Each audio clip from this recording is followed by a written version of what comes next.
जय श्री कृष्णा। हर हर महादेव। श्री शिव महापुराण कथा का 27वां दिन हम सब मिलके सुन रहे हैं। जय शिव शंकर भगवान की जय। महाबल शिव जी की महिमा। इंचवाकु वंश में मित्र सिंह नाम का एक अत्यंत धनुषधारी राजा हुआ था। वह बहुत ही पुण्य आत्मा था। उसकी रानी का नाम दमयंता था। वह भी नल की पत्नी दमयंती की तरह पतिव्रता स्त्री थी। एक दिन राजा मित्र सिंह शिकार हेतु सेना के साथ एक घने जंगल में गया। वहां उसने देखा कर्मठ नाम का दानव महात्मा मंडप को तंग कर रहा है। राजा ने अपने बाणों से उस दानव को मौत के घाट उतार दिया। दानव के छोटे भाई राजा ने से बदला लेने का निश्चय कर लिया। बदला लेने के लिए उसने वेश बदलकर राजा की यहाँ नौकरी करने आया। वह राजा से बोला, मैं एक उत्तम रसोइया हूँ। 60 व्यंजनों को बना बना कर आपको तृप्त करता रहूंगा। राजा ने उस कपटी को अपना रसोइया बना लिया। एक दिन गुरु जयंती का पर्व आया। राजा ने गुरु वशिष्ठ को निमंत्रण भेजा। गुरुदेव नियत समय पर राजा के यहाँ पहुंच गए। उस कपटी रसोइये ने दानव ने ये अच्छा अवसर जानकर साग में मांस मिलाकर बना दिया और उस साग को वशिष्ठ जी के आगे परोस दिया। गुरुदेव उस साग को देखकर समझ गए कि इसमें मांस मिला हुआ है, इसलिए क्रोध में भरकर वे राजा से बोले, हे पापी, हे दुष्ट राजा, तूने मुझे मांस युक्त साग परोसा है। मैं तुझे श्राप देता हूँ कि तू दानव बन जा। श्राप देने के बाद मुनि वशिष्ठ सोचने लगे, इसमें राजा का तो कोई दोष है नहीं, ये तो कपटी रसोइये का अपराध है। इतना सोच विचार कर मुनि प्रश्न होकर राजा से बोले, हे राजा, तुमने अपने रसोइये की नियुक्ति सोच समझ कर नहीं की। ये तो एक दैत्य है, इसी का ये कार्य था। अब मेरा दिया श्राप तो हट नहीं सकता, परंतु तुम्हें 12 वर्ष तक राक्षस योनि में रहना पड़ेगा। इतना कहकर गुरु वशिष्ठ चले गए। श्राप के कारण राजा एक बड़ा भारी राक्षस बनकर वन में जीवों को मार मार कर खाने लगा। एक दिन वह घूमते हुए एक आश्रम पर जा पहुंचा। उसने वहां एक मुनि को देखा। वह मुनि अभी तरुण अवस्था में था। तरुण मुनि को देखकर वह ललायत होकर उन्हें पकड़ने को दौड़ा। मुनि पत्नी तरुणी ने उसे देख लिया। उस मांसाहारी राजा ने उस मुनि को खाने के लिए पकड़ लिया। मुनि की पत्नी ने हाथ जोड़कर नम्रतापूर्वक कहा, आप उन्हें छोड़ दो और मुझे पकड़ लो। परंतु उस बूढ़े राक्षस बने राजा ने उसकी एक न सुनी। तरुण मुनि को फाड़कर खा गया। हड्डियों को इधर उधर फेंक कर चला गया। मुनि की पत्नी ने रोते हुए मुनि की हड्डियों को चुनकर चिता बनाई। उस विकराल राक्षस को श्राप देते हुए कहने लगी, हे नीच राक्षस, तूने मेरे पति को मारकर मेरा सुख चैन नष्ट कर दिया है। अब तू किसी भी स्त्री के साथ संभोग करेगा तो कभी तेरी मृत्यु हो जाएगी। राक्षस को श्राप देकर मुनि की पत्नी सती हो गई। राजा को मिले श्राप को 12 वर्ष व्यतीत हो गए। 12 वर्ष के बाद राजा को अपना पहला शरीर प्राप्त हो गया। उसने महल में जाकर अपनी रानी का सारा वृत्तांत तथा मुनि पत्नी के श्राप की बात बताई। वह श्राप सुनकर रानी रति क्रीड़ा को इच्छा रखते हुए भी पति को अपने पास नहीं आने देती थी। रानी के अभी तक कोई संतान न थी। इस कारण राजा बहुत दुखी रहने लगा। एक दिन राजा वन में चला गया। वहां उसने एक भयानक रूप वाली ब्रह्म हत्या को देखा। उसे देखकर राजा डर गया। उसने बचने के लिए राजा भू से तीर्थों पर गया। व्रत और तप किए। राजा व्याकुल रहने लगा। तभी उसने एक पवित्र आत्मा ऋषि को देखा। उन ऋषि का नाम गौतम था। राजा ने मुनि के चरणों में नतमस्तक होकर प्रणाम किया। मुनि पत्नी के श्राप की बात उन्हें बताई। राजा ने मुनि से उस श्राप की निवृत्ति का उपाय पूछा। राजा की बात सुनकर गौतम मुनि को उन पर दया गई। मुनि राजा से बोले, हे राजन, यहाँ से पश्चिम दिशा में गोकर्ण नामक तीर्थ है। वहाँ पर महाबल नाम का शिव जी का ज्योतिर्लिंग है। उस तीर्थ में स्नान करने और शिव जी की पूजा करने से तुम ब्रह्म हत्या से छूट जाओगे। राजा गौतम ऋषि की बात सुनकर बड़ा प्रसन्न हुआ। गोकर्ण तीर्थ में जाकर उसने स्नान किया। शिव जी के ज्योतिर्लिंगों की पूजा अर्चना की। इस प्रकार राजा सभी पापों से छूटकर अंत में शिव जी को प्राप्त हुआ। सूर्य जी बोले, हे ऋषिगण, अब मैं उत्तर दिशा के लिंगों की महिमा का वर्णन करता हूँ। गोकर्ण नाम का एक दूसरा और तीर्थ है। ये तीर्थ बहुत ही पवित्र और रमणीक स्थान है। वहाँ पर एक सुंदर महावन है जिसमें शिव जी का चंद्रभाल नामक ज्योतिर्लिंग स्थापित है। इसे रावण ने स्थापित किया था। इसके अतिरिक्त वहाँ एक मिश्रिक नामक पवित्र तीर्थ है। वहाँ पर महर्षि दधीचि द्वारा स्थापित दधीचेश्वर ज्योतिर्लिंग है। तीर्थयात्री यहाँ आकर शंकर भगवान का पूजन करते और कृतार्थ हो जाते हैं। नेमिषारण्य में समस्त ऋषियों के द्वारा स्थापित ऋषि नाम की ज्योतिर्लिंग है। इस शिवलिंग के दर्शन मात्र से सभी पातकों का विनाश हो जाता है। फिर हत्या नामक मुख्य तीर्थ है। यहाँ अदापह नाम का शिवलिंग है जो करोड़ों हत्याओं जैसे महापाप का समन करता है।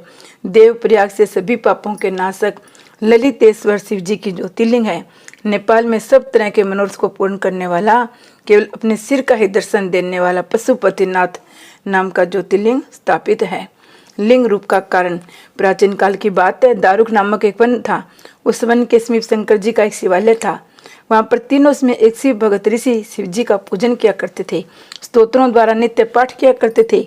एक बार जब ऋषि शिव जी को स्तोत्रों द्वारा पाठ कर रहे थे, तभी उस दारुक वन में अनेक ऋषि महर्षि हवन करने के लिए समिधा लेने पहुंचे। भगवान शंकर ने अपने भक्तों की परीक्षा लेने के लिए विकरात रूप धारण कर लिया।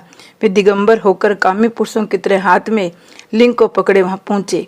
जब ऋषि पत्नी ने उन्हें देखा तो पहले तो वे सब घबरा गई, फिर उन सब पर काम का आवेश छा गया। बहुत सी स्त्रियां आपस में आलिंगनबद्ध हो गई। इतने में उन स्त्रियों के पति भी वहां पहुंच गए। उन्होंने उस पुरुष को देखकर सोचने लगी, ये दिगंबर पुरुष कौन है जो स्त्रियों के आचरण को दूषित करता है। स्त्रियों पर उन्हें क्रोध आया। वे शंकर जी को न पहचान कर क्रोध में भरकर बोली, अरे ये दिगंबर पुरुष कौन है जो हमारी स्त्रियों को खराब कर रहा है। उन ऋषि ने दिगंबर मनुष्य से पूछा, बता तू कौन है। बार बार पूछने पर वह कोई उत्तर नहीं देता। वे लोग बोले, ये वैदिक धर्म को लोप करने वाला कर्म कर रहा है, इस कारण तेरा ये लिंग सिंगरी पृथ्वी पर कट कर गिर पड़ी। ऋषियों का इतना कहना था। शंकर जी का लिंग पृथ्वी पर गिर पड़ा। वह लिंग प्रज्वलित अग्नि के समान पृथ्वी पर इधर उधर घूमता हुआ जीवों को दुखी करने लगा। इस पर सभी ऋषि मुनि घबरा गए। ब्रह्मा जी के पास जाकर सब वृत्तांत बताया। ब्रह्मा जी समझ गए कि सभी शंकर जी की माया के वशीभूत हो गए हैं। तब ब्रह्मा जी बोले, हे ऋषियों, तुमने अनुचित कार्य कर दिया है। सभी मनुष्यों का धर्म है मध्याह्न में आए अतिथि का सत्कार किया जाए। अब जब शंकर भगवान का लिंग एक स्थान पर स्थिर नहीं हो जाता, तब तक पृथ्वी पर इस प्रकार उपद्रव होते रहेंगे। यदि आप लोग संसार का हित चाहते हैं तो शंकर भगवान के ज्योतिर्लिंग की स्थिरता के लिए जगदम्बा पार्वती का चिंतन करो, उनकी आराधना तथा स्तुति करो। तुम्हारी स्तुति से पार्वती ही योनि रूप होकर इसमें लिंग स्थिर हो जाए। तब पार्वती जी के प्रश्न होने पर अष्टबल की रचना कर शास्त्रों की आज्ञा अनुसार उस पर एक घड़ा स्थापित करो, उसमें दुर्वा डालो, पवित्र तीर्थ के जल से उसे हमेशा शिव का ध्यान करके विधि सहित उसका पूजन करो। सतरुद्री पाठ करते उस घड़े को जल से इस लिंग का स्नान कराकर मार्जन आदि करो। इसके बाद योनि रूपा पार्वती जी को बाण रूप से स्थापित करके उसी प्रसदान शिव के ज्योतिर्लिंग को स्थापित कर दो। उसके बाद धूप दीप नैवेद्य से षोडोपचार से उसका पूजन करो। फिर स्तोत्रगान आदि से शंकर जी की स्तुति करो, जब जाकर मंगल होगा। इस तरह ब्रह्मा जी के वचनानुसार ऋषियों ने मातेश्वरी पार्वती जी की विधि विधान से आराधना की। उनकी स्तुति से पार्वती जी योनि रूपा होकर उस पर ज्योतिर्लिंग की स्थापना की। इसके बाद पूजन पाठ किया गया, तब संसार में मंगल हुआ। वही ज्योतिर्लिंग संसार से हाटकेश्वर नाम से प्रसिद्ध हुआ। उसकी आराधना से सभी लौकिक था पर लौकिक सुखों की प्राप्ति हुई। अंधकासुर की मुक्ति। प्राचीन काल में अंधकासुर नाम का एक दैत्य हुआ करता था। वह समुद्र के अंदर किसी जगह रहता था। वह बहुत ही शक्तिशाली पराक्रमशाली दैत्य था। उसने उसमें संसार में अपना आतंक फैला रखा था। इस कारण सब उससे दुखी थे। देवताओं ने दुखी होकर भगवान शिव जी से अंधकासुर के अंत के बारे में पूछा। भगवान भोले शंकर ने देवताओं को आश्वासन दिया, तुम डरो मत, मैं अवश्य ही आप लोगों को कष्ट पहुंचाने वाले उस दैत्य का वध करके उसके आतंक को समाप्त कर दूंगा।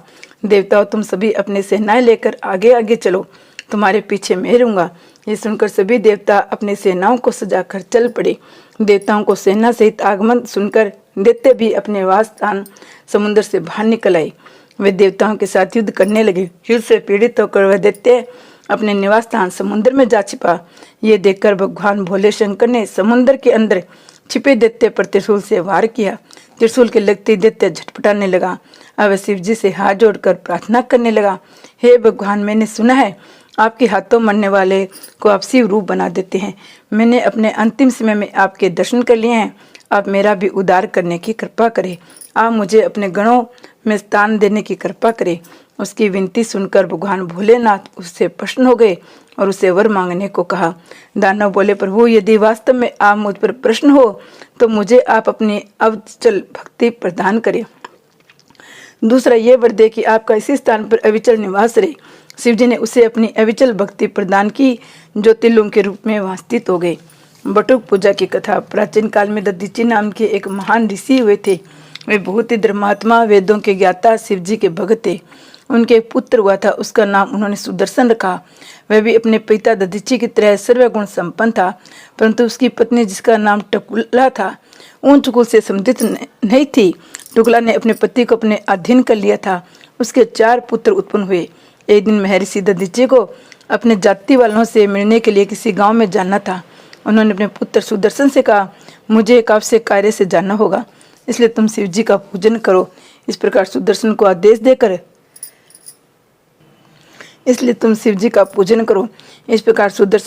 देकर महर्षि दधीची चले गई। परंतु उस गांव में महर्षि दधीची को कुछ दिन के लिए रुकना पड़ गया। इधर सुदर्शन भगवान शिव का पूजन करता रहा। कुछ दिन बाद शिवरात्रि का पर्व आया। उस पर्व पर सब नर नारी उपवास रखते, शिव जी का पूजन करते हैं। सुदर्शन ने भी शिवरात्रि भगवान शंकर की पूजा अर्चना की। रात्रि में उसे घर के अंदर जाना पड़ गया तो उसकी पत्नी ने उसे कामासक्त कर लिया और पत्नी के साथ काम खेड़ा करने लगा। इसके बाद बिना शुद्धि के ही पुनः शिव पूजन में तल्लीन हो गया। अंतर्यामी भगवान शिव जी ने ये देखकर उसे श्राप दे दिया। आज शिवरात्रि के पर्व पर भी तूने स्त्री के साथ काम खेड़ा करके पुनः बिना सिद्ध हुए मेरी पूजा करने लगा है, उस कारण तुम मूर्ख बन जा। इस श्राप से वह जड़ की तरह पागल होकर घूमने लगा। कुछ समय पश्चात जब महर्षि दधीची लौटकर घर आए तो सब कुछ देखकर दुखित होकर बोले, अरे तूने अपना है नहीं अपितु सारे कुल का सर्वनाश कर डाला, अब क्या करना चाहिए। उन्होंने जगदम्बा पार्वती जी की उपासना प्रारंभ कर दी। दधीची की उपासना से जगदम्बा प्रकट हुई। दधीची की प्रार्थना करने पर पार्वती जी ने उनके पुत्र सुदर्शन को शिव जी के चरणों में डालकर उनसे प्रार्थना की, हे स्वामी, ये सुदर्शन तो मेरा पुत्र है। इतना कहकर उसे योगोपवीत धारण कराकर 16 अक्षरों वाले शिव गायत्री मंत्र की दीक्षा दी। तब भगवती पार्वती जी की कृपा से सुदर्शन ने मंत्र का उच्चारण करके शिव जी का पूजन किया। इस पूजन से भगवान शिव जी उससे प्रसन्न होकर बोले, हे पुत्र, मैं तुमसे प्रश्न हूँ, मेरी तो तेरे ऊपर कृपा पूर्ण है। मेरे ऊपर समर्पित किए हुए धन, धान्य, घर, तेल आदि सभी पदार्थ तेरे लिए हैं, तुम इनका उपभोग कर सकते हो। तुम हमेशा त्रिपुंड को धारण किए हुए शिव संध्या गायत्री जप करता बन जाओ। मैंने तुम्हारे सभी अपराध क्षमा कर दिए हैं। भगवान शंकर ने दधीची पुत्र सुदर्शन था, उसके 4 पुत्रों को भी बटुक रूप में अभिषेक किया। उसके बाद भगवान शिव ने उनसे कहा, हे पुत्रों, तुमसे जो भी पूरा बटुक रूप बनेगा वह इस संसार में पूजनीय होगा। तुम्हारा जो भी पूजन बनेगा मैं उसका उतना सम्मान करूंगा, उसके द्वारा तुम्हारे पूजन को अपना पूजन समझूंगा। इस प्रकार सुदर्शन शिव जी से अभिषेक प्राप्त करके संसार में बटुक नाम से प्रसिद्ध हो गई। इस कारण शुभ और अशुभ दोनों कार्यों में बटुक पूजा करनी चाहिए। सोमनाथेश्वर की उत्पत्ति। दक्ष प्रजापति ने अपने 27 पुत्रियों का विवाह चंद्रमा के साथ किया था, परंतु चंद्रमा इनमें से रोहिणी में सबसे अधिक प्यार करते थे। इस कारण से 26 पत्नियां दुखित होकर अपने पिता के दक्ष के घर लौट आई। पिता ने अपनी पुत्रियों की बात सुनकर चंद्रमा को समझाया कि हे चंद्रदेव, तुम उत्तम वंश में उत्पन्न होकर ऐसा नीच कार्य क्यों कर रहे हो।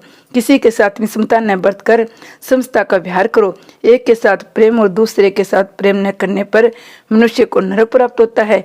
इस प्रकार दक्ष ने चंद्रमा को समझाया, परंतु चंद्रमा ने उनके बात पर कोई ध्यान नहीं दिया। दोबारा रोने से दुखी होकर सब अपने पिता के पास लौट आई। इस बार दक्ष चंद्रमा के पास गए, बोले, मैं तुम्हें दीनता के साथ समझा चुका हूँ, परंतु तुमने मेरी बात नहीं मानी। अब मैं तुम्हें श्राप देता हूँ कि तुम मलिन होकर छीन हो जाओगे। इससे चंद्रमा मलिन होकर एकदम छीन हो गया। अपने इस दुख को चंद्रमा ने इत्यादि इंद्र आदि देवताओं को बताया। इस पर ब्रह्मा जी बोले, देवताओं, ये चंद्रमा तो महादुष्ट है। ये आप लोगों के गुरु बृहस्पति जी की पत्नी तारा को लेकर भाग गया था। ये तारा को लेकर दैत्यों के पास चला गया था। इस कारण देवदानों में युद्ध हो गया। मेरी बहुत समझाने पर भी इसने तारा को वापस किया था, परंतु वापसी के साथ समय वे गर्भवती थी। इस कारण बृहस्पति जी ने तारा को लेने से मना कर दिया था। तब मैंने उसके गर्भ का निराकरण किया और तारा को गुरु बृहस्पति को सौंप दिया था। आप लोग इसकी बात मुझसे न करो, परंतु मैं आपको एक उपाय बताता हूँ। तुम सब चंद्रमा को लेकर प्रभास नामक क्षेत्र में भगवान शिव का पूजन करो। मृत्युंजय के तप द्वारा आप उनका पूजन था जप करो। भगवान शंकर की कृपा से इसके सब कष्ट दूर हो जाएंगे। ब्रह्मा जी के कहने पर सभी देवता ऋषिगण चंद्रमा को लेकर प्रभास क्षेत्र में सभी तीर्थों का आह्वान कर शिव पूजन करने का जप कराया। 10 करोड़ जप करने के पश्चात भगवान भोले शंकर प्रकट हुए। चंद्रमा से वर मांगने को कहा, तब चंद्रमा ने अपनी क्षमता न होने का वर मांगा। भगवान शंकर ने कहा, हे चंद्र, दक्ष प्रजापति का श्राप तो हटाया नहीं जा सकता, परंतु इतना किया जा सकता है कि कृष्ण पक्ष के 15 दिन तक तुम क्षीण होते रहोगे, शुक्ल पक्ष में तुम बढ़ते रहोगे। ये सुनकर चंद्रमा बहुत प्रसन्न हुए, सभी देवता भी खुश हुए। सब भगवान शंकर की स्तुति करके अपने अपने स्थानों को चले गए। जय श्री शंकर भगवान ने की जय हो। अपने अपने स्थानों पर जाने लगे। तब वहीं पर सब ने जाने से पहले सोमेश्वर नाम शिव जी की पूजा की। उसी स्थान पर पार्वती से शिव जी को विराजमान रहने की प्रार्थना करके वरदान प्राप्त किया। वहीं पर एक कुंड का निर्माण किया गया। उस कुंड का नाम चंद्र कुंड रखा गया। इस कुंड में स्नान करने से सभी पापों की निवृत्ति हो जाती है। ये सोमनाथ महादेव जी की महिमा है। जय श्री शंकर भगवान की जय। जय सोमनाथ भगवान शिव शंकर की जय।